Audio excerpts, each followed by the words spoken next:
الحمد لله رب العالمين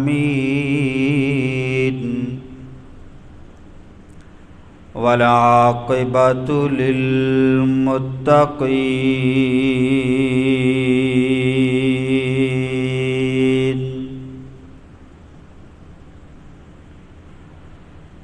والصلاة والسلام على سيد الرسل محمد وعلى آله وأصحابه أجمعين.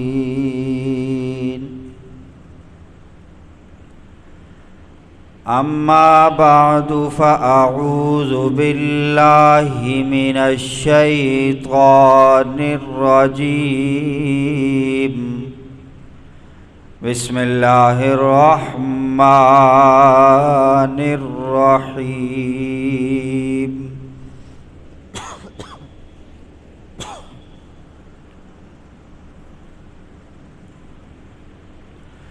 واصبر نفسك مع الذين يدعون ربهم بالغداة والعشي. صدق الله العظيم. وبلغنا رسوله النبي الكريم. ونحن على ذلك لمن الشاهدين والشاكرين.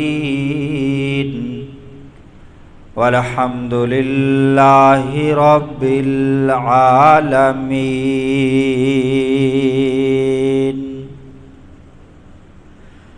رب اشرح لي صدري ويسر لي أمري واحلل عقدة من لساني يفقه قولي.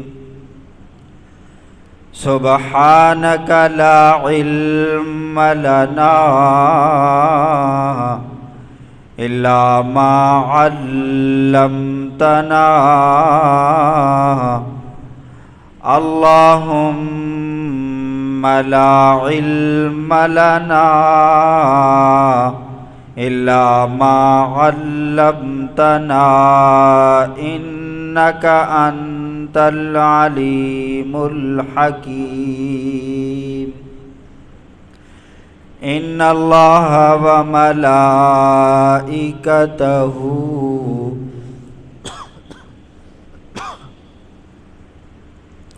يصلون على النبي. يا أيها الذين آمنوا صلوا عليه وسلموا تسليما.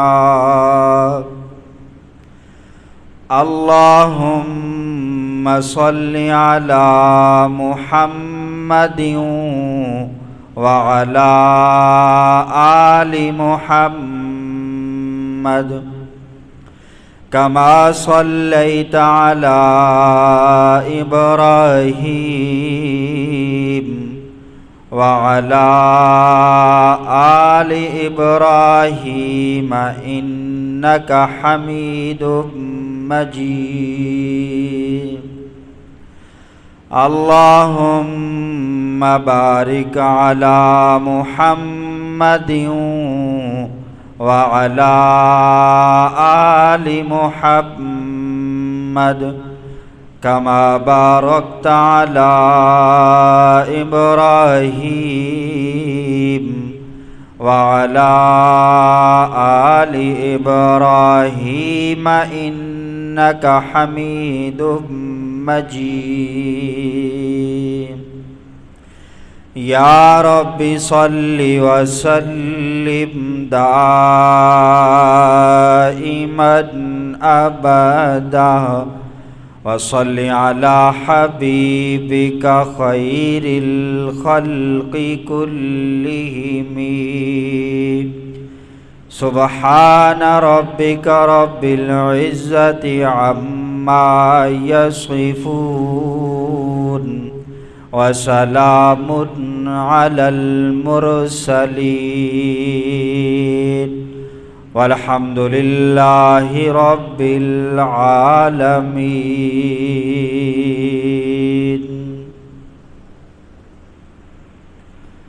معزز سامعین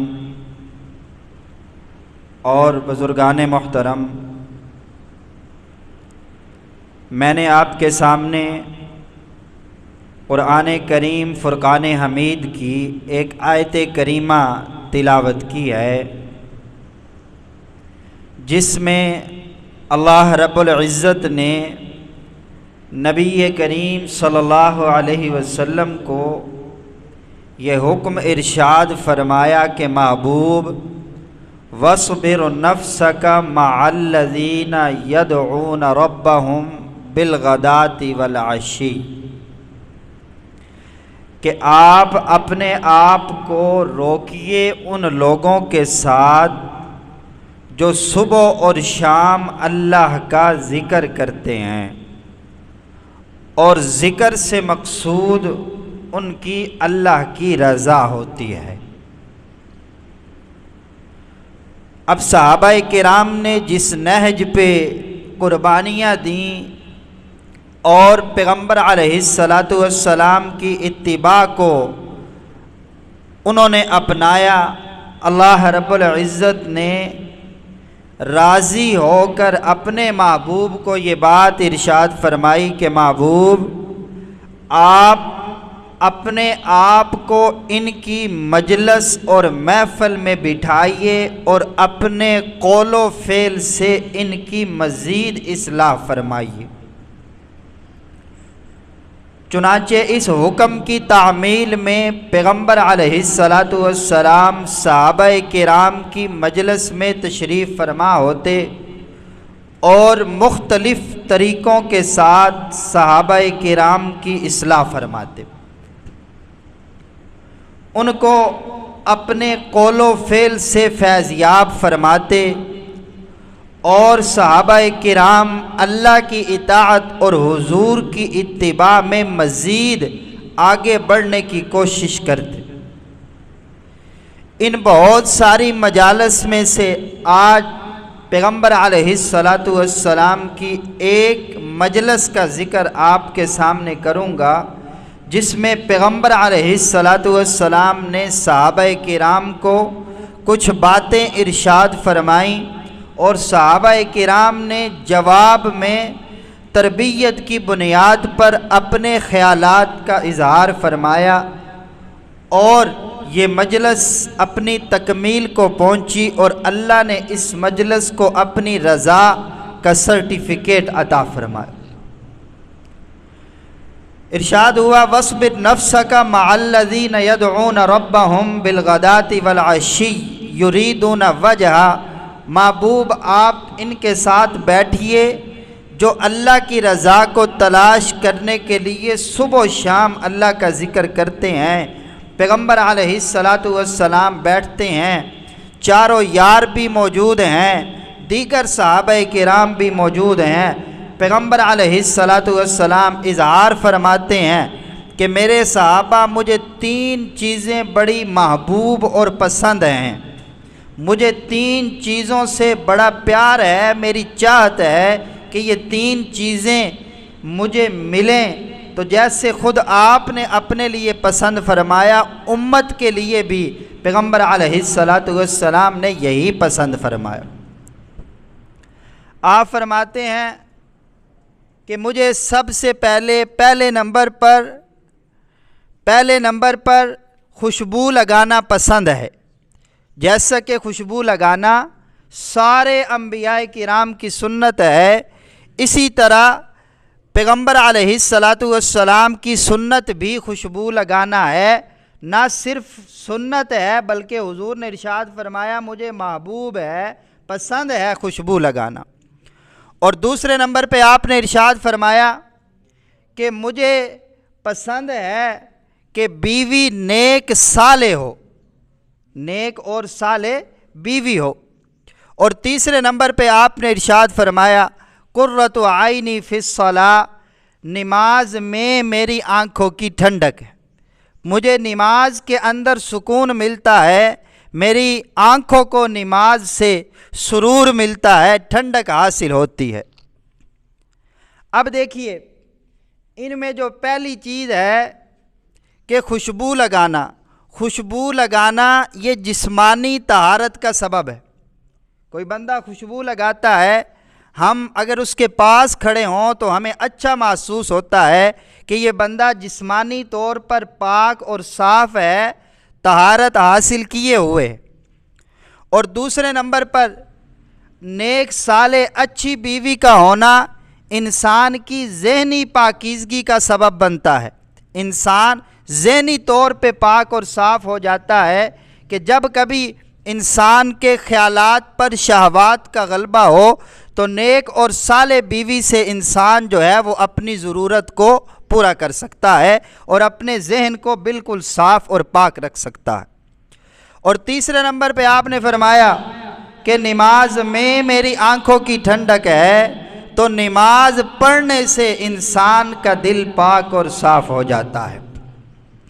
تو گویا کہ یہ تین چیزیں جو پیغمبر علیہ السلام نے گنوائیں، یہ تینوں چیزیں طہارت اور پاکیزگی کی بنیاد ہیں، اور یہ بات روز روشن کی طرح عیاں ہے کہ جب بندہ کسی سے خیر لینے کے لیے جاتا ہے، کوئی چیز طلب کرنے کے لیے جاتا ہے، تو پہلے جب برتن صاف ہو، پاک ہو، تو وہ آدمی اس کے اندر اپنی طرف سے خیر یا وہ چیز انڈیل دیتا ہے۔ ٹھیک اسی طرح جب آدمی ذہنی طور پر، قلبی طور پر اور ظاہری طور پر پاک اور صاف ہوتا ہے تو اللہ کی طرف سے بھی رحمتوں اور برکتوں کا نزول ہوتا ہے۔ تو یہ بنیاد ہے اللہ کی رحمتیں اور برکتیں حاصل کرنے کی کہ انسان پاک اور صاف ہو، ذہنی طور پر بھی، قلبی طور پر بھی، ظاہری طور پر بھی۔ اور حضور نے اس کے لیے تین چیزیں ارشاد فرمائیں: نماز، پاک اور صاف بیوی، نیک بیوی اور خوشبو لگا۔ اللہ کا قرآن کہتا ہے ان اللہ یحب التوابین ویحب المتطہرین، محبوب ان کو بتا دیجئے، ان کے سامنے اعلان کر دیجئے، اللہ توبہ کرنے والوں کو بھی پسند فرماتے ہیں اور اللہ پاک اور صاف رہنے والوں کو بھی پسند فرماتے ہیں۔ جن کے بدن بھی صاف ہیں، جن کا ذہن بھی صاف ہے، جن کا قلب بھی صاف ہے، اللہ ایسے لوگوں سے محبت فرماتے ہیں۔ ان اللہ یحب التوابین ویحب المتطہرین۔ اللہ تم سے کیا چاہتے ہیں؟ نماز پڑھو، روزہ رکھو، زکوٰۃ ادا کرو، حج کرو، نیک کام کرو، برے کاموں سے اجتناب کرو، بچو، زنا سے بچو، بددیانتی خیانت سے بچو۔ یا اللہ اتنے حکم نافذ کر دیجئے۔ ان سارے حکموں سے مقصود کیا ہے؟ اللہ اعلان فرماتے ہیں ما یرید اللہ لیجعل علیکم من حرج ولکن یرید لیطہرکم۔ ان سارے اعمال سے مقصود یہ نہیں ہے کہ اللہ تم پہ حرج پیدا کریں، اللہ تمہیں تنگ کریں، یہ مقصود نہیں ہے، بلکہ مقصد کیا ہے کہ اللہ تمہیں پاک اور صاف کر دیں۔ جب تم پاک اور صاف ہوگے، اللہ کی طرف سے انعامات کا، رحمتوں کا، برکتوں کا نزول ہوگا اور تم دنیا میں بھی کامیاب ہو جاؤ گے، آخرت میں بھی کامیاب و کامران ہو جاؤ گے۔ مقصود کیا ہے؟ ما یرید اللہ لیجعل علیکم من حرج۔ اللہ کوئی تنگ نہیں کرنا چاہتے تمہیں، وَلَٰكِن يُرِيدُ لِيُطَهِّرَكُمْ، اللہ تمہیں پاک کرنا چاہتے ہیں، صاف کرنا چاہتے ہیں۔ اب حضور نے فرمایا نماز میں میری آنکھوں کی ٹھنڈک۔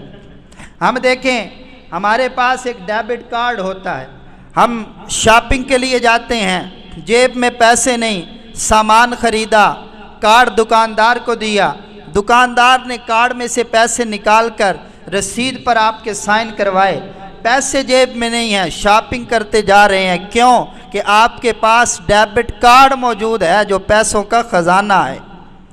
پیسوں کا کیا ہے؟ خزانہ ہے۔ بندہ کہ آپ نے اتنا سامان لے لیا، بھئی پیسے کہاں ہیں؟ پیسے نہیں ہیں، یہ کارڈ ہے۔ تو پیغمبر علیہ السلام نے ارشاد فرمایا کہ نماز مومن کی معراج ہے، نماز جنت کی کنجی ہے، نماز اللہ سے براہ راست مانگنے کا ذریعہ ہے۔ صحابہ کرام کو جب بھی ضرورت پیش آتی 2 رکعت نماز نفل پڑھتے اللہ سے مانگ لیا کرتے تھے۔ یہ نماز دین کے اندر ڈیبٹ کارڈ ہے۔ اگر آپ اللہ سے کچھ لینا چاہتے ہیں، سوال کرنا چاہتے ہیں، حضور نے فرمایا کہ یہ اللہ کے خزانوں کی چابی ہے، آپ اس کے ذریعے سے اللہ کے خزانوں سے جو لینا چاہیں وہ حاصل کر سکتے ہیں۔ اور جب کوئی بندہ کسی لمبے سفر پہ جاتا ہے، پیچھے والوں کے لیے ایک بندوبست کر کے جاتا ہے، گھر کی چابیاں کسی کے حوالے کر دیں، فلاں الماری کے اندر اتنے پیسے پڑے ہیں، جب ضرورت پڑے وہاں سے نکال لو، پیسوں سے اپنی ضرورت کو پورا کر لو۔ قربان جاؤں محبوب خدا پر اپنی امت کو اکیلا نہیں چھوڑا، نماز کا تحفہ اور ہدیہ دیا کہ میرے امتیوں کو بتا دو کہ جب کبھی کوئی تنگی ہو، کوئی حاجت اور ضرورت پیش آئے تو اللہ کی بارگاہ میں سربسجود ہونا، اور جو تم اللہ سے لینا چاہو گے اللہ تمہیں عطا فرما دیں۔ ہم تو نماز کو چھوڑ بیٹھیں۔ اور پھر سب سے بڑی بات، حضور نے جیسے اس روایت کے اندر ارشاد فرمایا، اور میرے صحابہ قرۃ عینی فی الصلاۃ، مجھے ٹھنڈ پڑتی ہے جب تم نماز پڑھتے ہو، میرے امتی نماز پڑھتے ہیں، روزے رسول میں ٹھنڈک حضور کی آنکھوں کو پہنچتی۔ سبب کون بنا؟ وہ جو بندہ مسجد میں آ کے نماز پڑھ لیتا ہے، حضور کی آنکھوں کو ٹھنڈک پہنچانے کا سبب۔ تو یہ 3 چیزیں حضور نے گنوائیں کہ مجھے یہ 3 چیزیں پسند ہیں، خوشبو لگانا، نیک صالح بیوی، اور تیسرے نمبر پر نماز۔ اسی مجلس کے اندر سیدنا صدیق اکبر رضی اللہ تعالی عنہ بھی تشریف فرما ہیں۔ آپ بھی تڑپ اٹھتے ہیں اور تڑپ کے ارشاد فرماتے ہیں، محبوب 3 چیزیں آپ کو پسند ہیں، 3 چیزیں مجھ بندہ ناچیز کو بھی پسند ہیں۔ حضور نے پوچھا صدیق بیان کرو کون سی 3 چیزیں پسند ہیں؟ ارشاد فرمایا حضور 3 چیزیں پسند ہیں، نمبر 1 کہ آپ کے چہرے کی زیارت کرتا رہوں، آپ کے چہرے کی زیارت کرتا رہوں، اور نمبر 2 حضور اپنا سارا مال آپ کی ذات پر خرچ کر دو۔ تیسرے نمبر پہ ارشاد فرمایا حضور میرا دل یہ چاہتا ہے، مجھے پسند ہے کہ میری بیٹی جو ہے وہ آپ کے نکاح کے اندر ہے۔ اب دیکھیں تینوں باتوں کا تعلق حضور کی ذات سے ہے، چہرہ بھی، زیارت بھی حضور کی، مال خرچ کرنا بھی حضور پر، اور بیٹیاں نکاح میں دینا بھی حضور۔ پیغمبر علیہ السلام کا ارشاد گرامی ہے کہ جس نے ایمان کی حالت میں محبت کی نظر سے میرے چہرے کی زیارت کی، اللہ نے اس پر جہنم کی آگ کو حرام فرما دی۔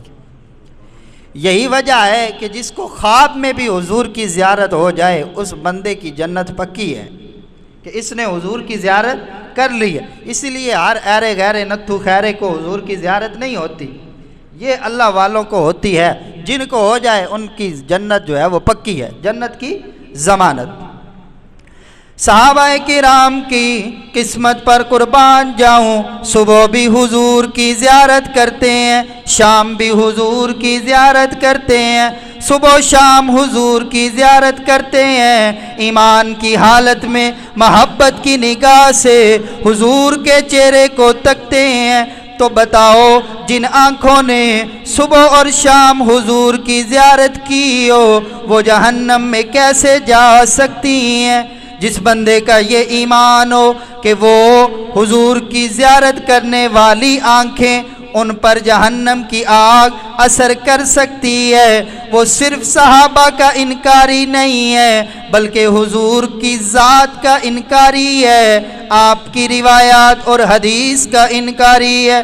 وہ دیکھیے ایک بوڑھے صحابی پیغمبر علیہ السلام کی محفل اور مجلس میں آتے ہیں، خاموشی سے ایک طرف بیٹھتے ہیں، حضور کے چہرے کو دیکھتے ہیں، شام کو بغیر کوئی سوال کیے واپس تشریف لے جاتے ہیں۔ ایک دن حضور نے پوچھا، او میرے صحابی تو میری مجلس میں آتا ہے، چپ کر کے بیٹھ جاتا ہے، نہ کوئی سوال کرتا ہے نہ کچھ پوچھتا ہے، میرے چہرے کو تکتا ہے، شام کو واپس چلا جاتا ہے۔ وہ کہنے لگے، یا رسول اللہ، دل بے چین ہوتا ہے، دل میں اضطراب پیدا ہوتا ہے، آپ کی مجلس میں آتا ہوں، آپ کے چہرے کی زیارت کرتا ہوں، آپ کو دیکھتا ہوں، دل کو سکون ملتا ہے، جب گھر جاتا ہوں پھر دل مضطرب ہوتا ہے، آپ کے چہرے کی زیارت کر لیتا ہوں، پھر دل کو سکون اور قرار آ جاتا ہے۔ دل کو قرار اور سکون دینے کے لیے صحابہ کرام حضور کی زیارت فرماتے ہیں۔ وہ دیکھیے صدیق اکبر رضی اللہ تعالی عنہ کیا ارشاد فرماتے ہیں، محبوب مجھے پسند ہے کہ آپ کے چہرے کی زیارت کروں، آپ کے چہرے کو تکتا رہوں۔ غار ثور میں دیکھیے ایک دن نہیں، 2 دن نہیں، 3 دن گزرتے ہیں، پیغمبر علیہ السلام کا چہرہ انور صدیق کی گود میں ہے، صدیق اکبر حضور کی زیارت فرماتے ہیں، آپ کے چہرہ انور کو دیکھتے ہیں۔ اب چلیے آپ کو ایک نکتہ اور بتاتا چلوں، صحابہ کرام نے بڑی قربانیاں اللہ کے راستے میں پیش کی۔ حضرت بلال حبشی تپتے کوئلوں پہ لیٹ جاتے ہیں اور چربی پگھل جاتی ہے، سمیہ کو نیزہ مار کے شہید کیا جاتا ہے، کسی کا گھر لوٹ لیا جاتا ہے، کسی کی جان لے لی جاتی ہے، کسی کو پھانسی پہ لٹکا دیا جاتا ہے، لیکن عمر فاروق رضی اللہ تعالی عنہ یہ ارشاد فرماتے ہیں کہ صدیق وہ 3 دن جو تو نے غار ثور میں گزارے، وہ نیکیاں جو تجھ کو ملی ہیں، میری ساری زندگی کی نیکیاں لے لو، مجھے وہ 3 دن کی نیکیاں دے دو۔ ان 3 دنوں کے اندر صدیق اکبر رضی اللہ تعالی عنہ نے اپنی جان قربان نہیں کی، تپتے کوئلوں پہ نہیں لیٹے، جنگ و جدل یا جنگ کے اندر شریک نہیں ہوئے۔ پھر کیا بات ہے کہ عمر پسند فرماتے ہیں کہ 3 دن کی نیکیاں صدیق اکبر کی مل جائیں، میری ساری نیکیاں لے لیں۔ وجہ یہ ہے کہ ان 3 دنوں کے اندر سیدنا صدیق اکبر رضی اللہ تعالی عنہ نے عالم تنہائی میں پیغمبر علیہ السلام کے چہرہ انور کو ایسے دیکھا کہ حضور کا چہرہ دیکھنے میں آپ کے ساتھ کوئی شریک نہیں ہوا۔ تو یہ چھوٹی بات نہیں تھی، یہ بہت بڑی بات تھی۔ 1,24,000 کم و بیش صحابہ کرام میں سے صرف یہ سعادت صدیق اکبر کے حصہ میں آتی ہے کہ 3 دن تنہائی کے اندر صبح بھی، دوپہر بھی، شام بھی پیغمبر علیہ السلام کی زیارت کرتے ہیں۔ تو حضور کا چہرہ دیکھنا اتنی بڑی نیکی ہے کہ عمر فاروق اپنی ساری زندگی کی نیکیاں صدیق اکبر کو دینے کے لیے تیار ہو جاتے ہیں اور آپ کی 3 دن کی نیکیاں لینا پسند فرماتے ہیں۔ 3 دن کی نیکیاں عمر فاروق کیا فرماتے ہیں؟ 3 دن کی نیکیاں دے دیں، باقی ساری زندگی کی لے۔ کوئی جان کی قربانی نہیں دی، یہ تپتے کوئلوں پہ نہیں لیٹے، لیکن حضور کے چہرہ انور کی زیارت کرنا یہ ساری نیکیوں سے بڑی نیکی ہے، جنت کی گارنٹی اور ضمانت۔ نماز پڑھنے والا، روزہ رکھنے والا اپنے اعمال کی قبولیت کی فکر میں ہوتا ہے، لیکن جس کو اللہ حضور کا دیدار کروا دے اس کو حضور کی طرف سے پکی گارنٹی ہے کہ اللہ اس کو جنت عطا فرمائے۔ دوسرے نمبر پہ فرماتے ہیں یا رسول اللہ مجھے پسند ہے کہ اپنا مال آپ کی ذات پر خرچ کروں۔ ایک دن رو رو کے اللہ سے دعائیں فرما رہے ہیں کہ یا اللہ پیغمبر علیہ السلام کے دل میں یہ بات ڈال دیجئے کہ میرے مال کے اندر حضور اس طرح تصرف فرمائیں جیسا کہ خود میں اپنے مال کے اندر تصرف فرماتا ہوں۔ دوسرا مال تو غیر کا ہوتا ہے، لیکن آپ یہ چاہتے ہیں کہ حضور میرے مال کو اس طرح خرچ کریں جس طرح میں خود اپنے مال کو خرچ کرتا ہوں۔ کسی نے پوچھا صدیق اکبر یہ دعا کیوں کر رہے ہو؟ تو آپ نے فرمایا کہ جب بندہ کسی کو مال دیتا ہے دینے والا ہاتھ اوپر ہوتا ہے، لینے والا ہاتھ نیچے ہوتا ہے۔ جب ہم حضور کی بارگاہ اقدس میں نذرانے اور ہدیے پیش کرتے ہیں تو ہمارا ہاتھ اوپر ہو جاتا ہے، حضور کا ہاتھ نیچے ہوتا ہے۔ مجھ صدیق کو یہ بے ادبی گوارا نہیں ہے، اس لیے اللہ سے یہ دعا کی ہے یا اللہ جس طرح میں اپنے مال کے اندر تصرف فرماتا ہوں حضور بھی میرے مال کے اندر تصرف فرمائیں۔ ان کی دعا قبول ہوتی ہے، اور واحد صدیق اکبر رضی اللہ تعالی عنہ کا مال ہے جس کو حضور ایسے خرچ فرماتے ہیں جیسے کہ وہ خود حضور کا اپنا ذاتی مال ہو۔ تو دوسرے نمبر پہ انہوں نے کیا فرمایا کہ میں چاہتا ہوں کہ میں اپنا سارا مال حضور کے اوپر خرچ کر دوں۔ آپ کی خرچ کرنے کے بڑے واقعات مشہور ہیں، وقت اپنا دامن کھینچ رہا ہے، آپ سنتے رہتے ہیں غزوہ تبوک کے موقع پر ٹاٹ کا لباس پہن لیا، لباس بھی حضور کے سامنے جو ہے وہ پیش کر دیا، یا رسول اللہ گھر سے ہر چیز اٹھا کے لے آیا ہوں، اب گھر میں کچھ بھی باقی نہیں ہے۔ تو اس طرح کا جذبہ ہے۔ تیسرے نمبر پہ آپ نے فرمایا میرا دل یہ چاہتا ہے کہ میری بیٹی حضور کے نکاح میں ہو۔ اب سیدنا عائشہ صدیقہ رضی اللہ تعالی عنہا بچپن ہی سے حضور کے نکاح میں آئیں اور پھر ساری زندگی پیغمبر علیہ السلام کے نکاح میں رہیں، آپ کی خدمت کی، اور سیدنا صدیق اکبر فرماتے ہیں کہ مجھے یہ بات بڑی محبوب اور پسند۔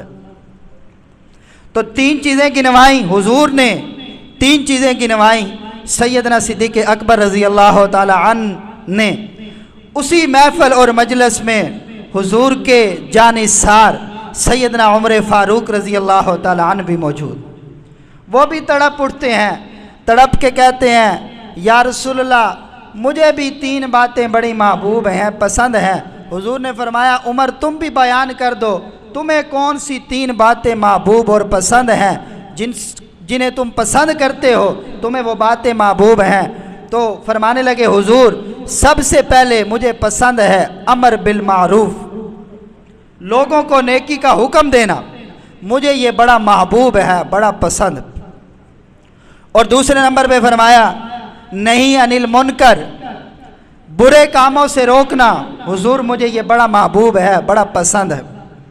اور تیسرے نمبر پہ فرمایا حضور سادہ لباس، پیوند والا لباس زیب تن کرنا، مجھے یہ بڑا محبوب اور بڑا پسند ہے۔ پہلے نمبر پہ فرمایا امر بالمعروف، جب بھی نیکی کا موقع آتا سیدنا عمر فاروق رضی اللہ تعالی عنہ نہ کبھی خود نیکی کا موقع ضائع کرتے اور نہ ہی کبھی اپنے ماتحتوں کو نیکی کا موقع ضائع کرنے دیتے۔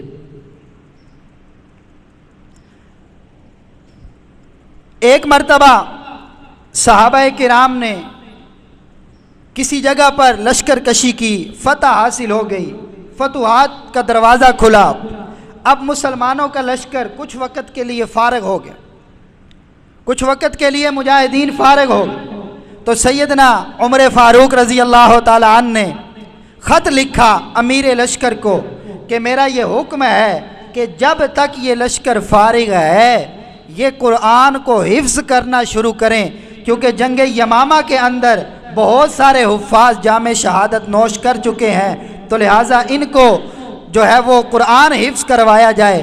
آپ کے حکم پر جب یہ حکم نامہ لشکر میں جاری کیا جاتا ہے تو چند ہی دنوں کے اندر اسی لشکر سے 1000 حفاظ کرام تیار ہو جاتے ہیں۔ نیکی کا موقع ہے، ویسے بھی بیٹھنا ہے، نمازیں پڑھنی ہے، ذکر و اذکار کرنے ہیں۔ آپ نے فرمایا جو فارغ وقت ملتا ہے اس فارغ وقت کے اندر قرآن کریم کی تلاوت۔ دوسرے نمبر پر نہیں عن المنکر، جب کبھی موقع آتا برائی سے روکنے کا، سیدنا عمر فاروق رضی اللہ تعالی عنہ بڑی سختی کے ساتھ لوگوں کو برائی سے روکا کر۔ اور یہی نہیں، آپ کے تقوی کی یہ حالت تھی کہ ایک مرتبہ کہیں سے خوشبو آئی اور لوگوں میں وہ خوشبو تقسیم کرنا تھی، تو آپ کی اہلیہ آپ کو کہنے لگیں عمر میں یہ خوشبو اپنے ہاتھوں سے تقسیم کر دیتی ہوں، ان کو الگ الگ کر دیتی ہوں تاکہ ان کو بانٹ دیا جائے، تقسیم کر دیا جائے۔ آپ نے فرمایا مجھے گوارا نہیں کہ تم خوشبو کو تقسیم کرو۔ تو وہ کہنے لگیں عمر کیا مجھ پہ اعتبار نہیں، کیا میں خوشبو رکھ لوں گی؟ آپ نے فرمایا بات اعتبار کی نہیں ہے، بات یہ ہے کہ جب تم خوشبو تقسیم کرو گی تو وہ خوشبو تمہارے ہاتھوں کو لگ جائے گی، اور جو بیت المال ہے اس میں سے یہ مال ہمارے پاس آ جائے گا۔ مجھے اتنا مال بھی لینا بیت المال سے گوارا نہیں ہے، لہٰذا تمہیں خوشبو تقسیم کرنے کی میں اجازت نہیں دیتا۔ اب ہاتھوں کو جو خوشبو لگ جاتی ہے اس کی کون سی اہمیت ہے؟ ہم کسی دکاندار سے خوشبو خریدیں اور وہ خوشبو ڈالے، ہاتھوں کو خوشبو لگ جائے، ہم کہیں اس کے پیسے واپس کرو؟ ہم نہیں کہتے، لیکن آپ کے تقوی کا یہ عالم ہے کہ آپ کو اتنی خوشبو استعمال کرنا بھی گوارا نہیں۔ ایک مرتبہ آپ بیٹھے تھے، امور خلافت سر انجام دے رہے تھے، تو امور خلافت سر انجام دیتے ہوئے آپ نے چراغ جلایا ہوا تھا۔ آپ کے پاس مولا علی المرتضیٰ شیر خدا رضی اللہ تعالی عنہ آتے ہیں، تشریف لاتے ہیں، بیٹھتے ہیں۔ آپ پوچھتے ہیں علی بھائی کیا آپ خلافت کے کام سے آئے ہیں یا اپنے ذاتی کام سے آئے ہیں؟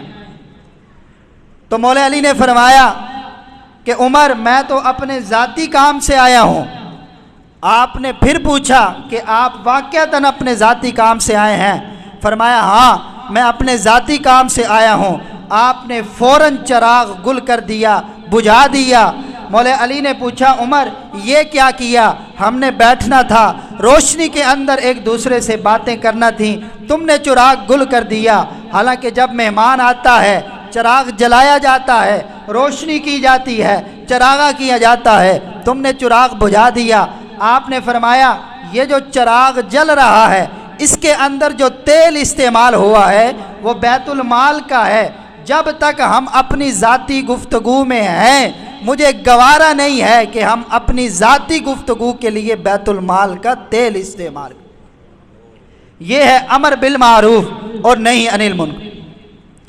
مسلمانوں کا لشکر بیت المقدس پر حملہ کرنے کے لیے جاتا ہے، بیت المقدس کا محاصرہ کیا جاتا ہے، بیت المقدس کا والی امیر لشکر کے پاس آتا ہے اور آ کے کہتا ہے مجھے یہ بتاؤ تمہارا امیر کون ہے، تمہارا امیر کیسا ہے، تم اس کو یہاں پہ بلاؤ، ہماری کتابوں میں تمہارے نبی کی نشانیاں موجود ہیں، صحابہ کرام کی نشانیاں موجود ہیں۔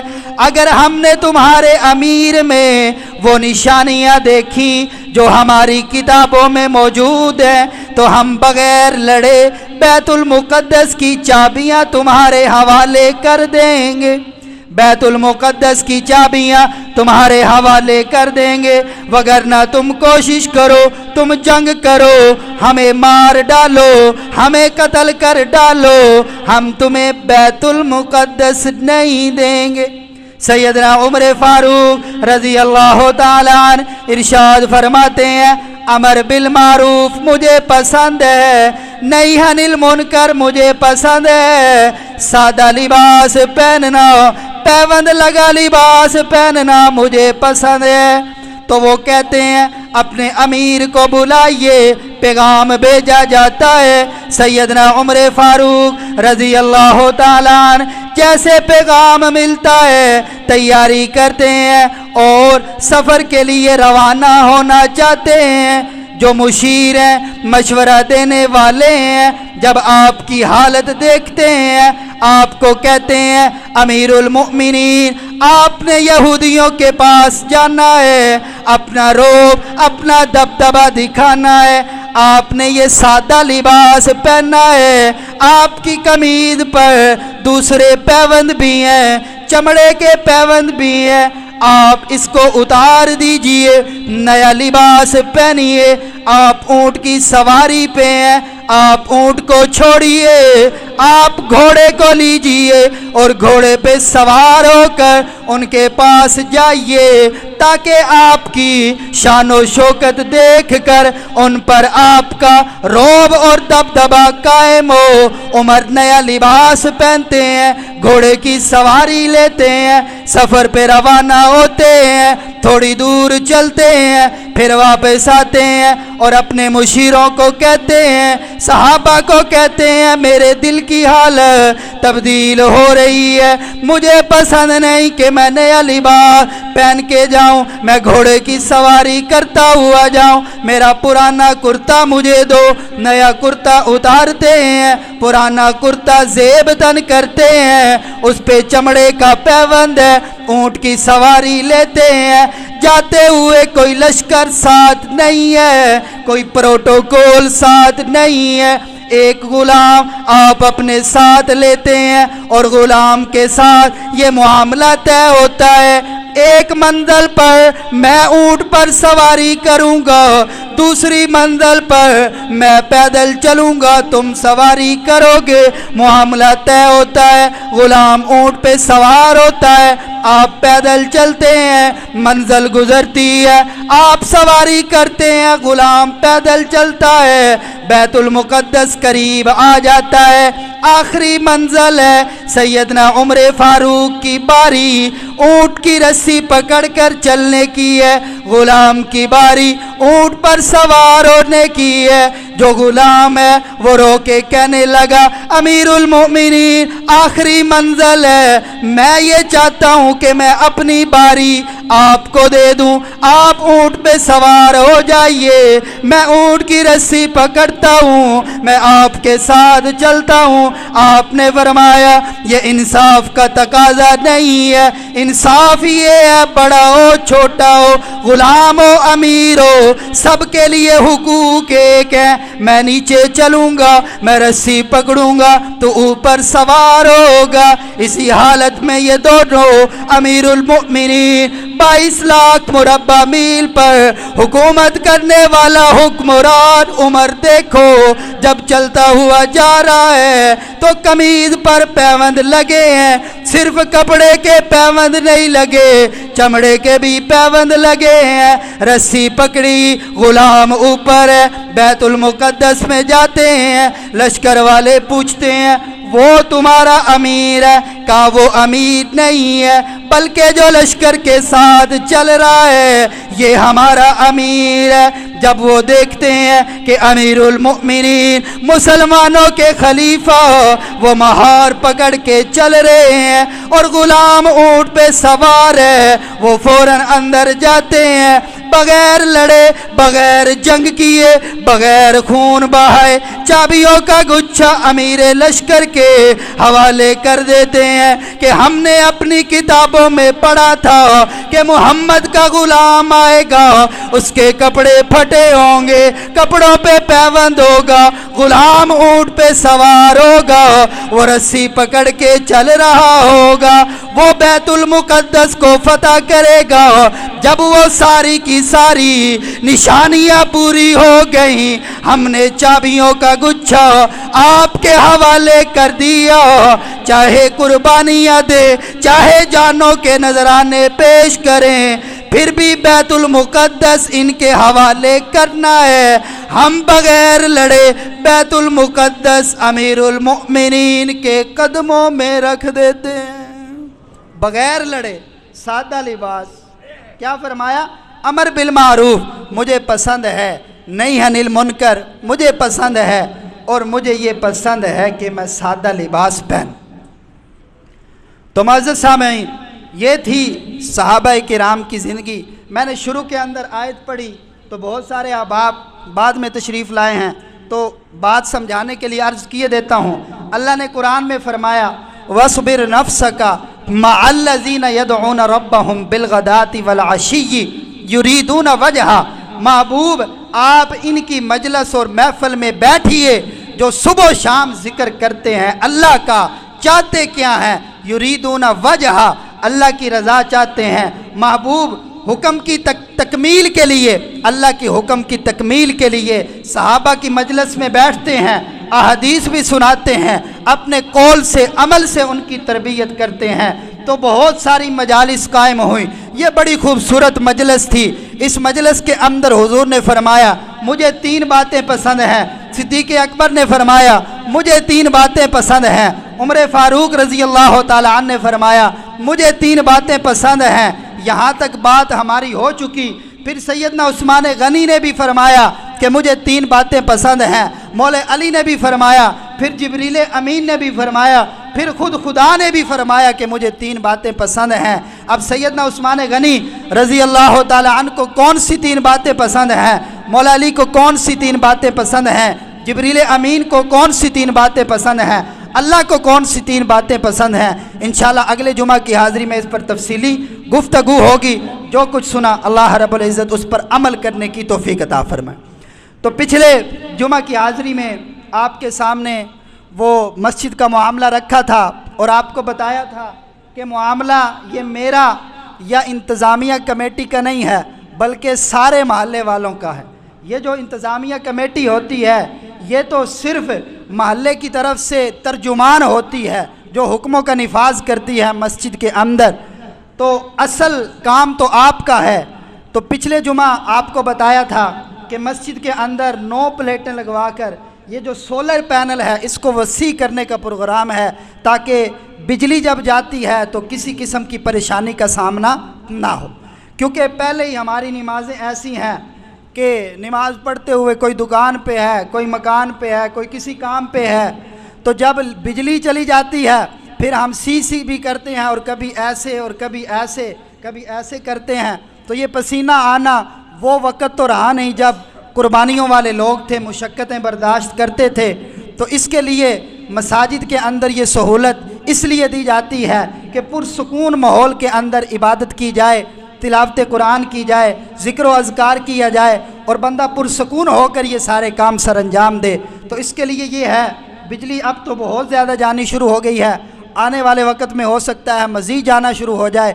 تو اگر یہ مسجد کا سارا سسٹم سولر پہ ہو جاتا ہے تو دن کے کسی وقت ہمیں کسی طرح بھی بجلی کی پریشانی نہیں ہوگی، اور رات کے لیے بجلی اتنی سٹور ہو جائے گی کہ جو رات کو بجلی استعمال ہوتی ہے وہ بھی کام آ جائے گی۔ تو اس سے بجلی کا بل جو 20,000 25,000 30,000 اتنا آتا ہے اس کی بھی بچت ہوگی۔ تو کوئی 2 لاکھ روپے زیادہ اماؤنٹ نہیں ہے۔ ماشاءاللہ آپ نے پچھلے ہفتے بھی بڑے تعاون کیا، جمعہ کی حاضری میں تقریباً 35,000 روپے کی گرائی ہوئی ہے، وہ آپ نے دیے ہیں یا آپ نے کسی اپنے عزیز کو کہا ہے اور اس نے اپنا حصہ جو ہے وہ اس کے اندر اس کار خیر میں ڈالا ہے۔ تو مزید ابھی 1,65,000 روپے کی گنجائش بچتی ہے۔ تو آپ نے خود بھی پیچھے جو ہے سولر پینل کے لیے الگ سے پیسے جمع کروانے ہیں، اور اپنے دوست احباب جو صاحب حیثیت ہیں، صاحب مال ہیں، ان کو بھی ترغیب دینی ہے کہ وہ اس کار خیر میں شمولیت کریں۔ پلیٹیں ایک دفعہ لگ جاتی ہیں پھر وہ ساری زندگی چلتی ہیں۔ اب یہ جو اوپر پلیٹیں لگی ہیں میرا خیال ہے ان کو بھی 3-4 سال ہو چکے ہیں، یہ ہم مدرسے پہ شفٹ کریں گے تو ویسے ہی چل رہی ہیں۔ اب کئی بندے ایسے ہوں گے جو دنیا سے چلے گئے ہیں، وہ ان کا انتقال ہو گیا ہے، لیکن انہوں نے سولر پینل میں اپنا حصہ ڈالا، مسجد کے بنانے میں اپنا حصہ ڈالا، تو آج جب وہ اپنی قبر میں ہوں گے ان کو ثواب پہنچ رہا ہوگا، پھر ان کو معلوم ہوتا ہوگا کہ ہم تو مال کمانے کی فکر میں رہے، اصل کرنسی تو یہ تھی جو اللہ کے سامنے مال پیش کر دیا۔ 2-3 جمعے پہلے غالباً میں نے آپ کے سامنے وہ ایک لمبی حدیث بیان کی تھی کہ حضور نے فرمایا اپنے صحابی کو کہ میرے صحابی تجھے اپنا مال پسند ہے یا اپنے رشتہ داروں کا مال پسند ہے؟ تو وہ صحابی کہنے لگے یا رسول اللہ مجھے اپنا مال پسند ہے، رشتہ داروں کا مال ان کا۔ اور یہ بات مشاہدے کی ہے کہ بندے کو اپنا مال پسند ہوتا ہے، رشتہ داروں کا پسند نہیں ہوتا، بلکہ اکثر تو ہم میں سے رشتہ داروں سے حسد ہی کرتے ہیں کہ ان کے پاس مال کیوں آ گیا۔ تو حضور نے فرمایا اچھا اگر اپنا مال پسند ہے تو یاد رکھو جو کھا لیا وہ تیرا اپنا ہے، جو اللہ کے راستے میں دے دیا وہ تیرا اپنا ہے، جو تو نے بچا کے رکھا، سٹور کر کے رکھا، جمع کر کے رکھا، وہ تیرا نہیں تیرے رشتہ داروں کا ہے۔ آج تیری آنکھ بند ہو جائے 3 دن بھی نہیں گزریں گے، جو آپ کے ورثاء ہے آپ کا مال تقسیم کر لیں گے، آپ کو بلا دیا جائے گا، چاہے آپ 100 کروڑ کی پراپرٹی چھوڑ جائیں آپ کو بلا دیا جائے گا، کوئی یاد نہیں رکھے گا، بس آپ کا پیسہ ہے اس سے موجیں کی جائیں گی۔ تو لہٰذا اس سے پہلے کہ ہماری آنکھیں بند ہوں ہم خود بھی کھائیں اور اللہ کے راستے میں بھی مال دیں تاکہ یہ ہمارا مال ہو، اور مال جو ہے وہ اس طرح باقی نہ رکھیں کہ اللہ کی عبادت و ریاضت بھی نہ ہو اور اللہ کو بھی نہ راضی کیا جائے اور پیچھے رشتہ داروں کے لیے سارا مال چھوڑ جائیں، تو وہ بڑا خسارہ ہے، بڑا نقصان ہے۔ اللہ رب العزت سے دعا ہے کہ اللہ تعالی ہمیں صحیح معنوں میں دین حق کی سمجھ عطا فرمائے اور پیغمبر علیہ السلام کی کامل اتباع نصیب فرمائے، اور اللہ کے راستے میں اپنے مال اور اپنی جان کو خرچ کرنے کی توفیق عطا فرمائے۔ وآخر دعوانا ان الحمد للہ رب العالمین۔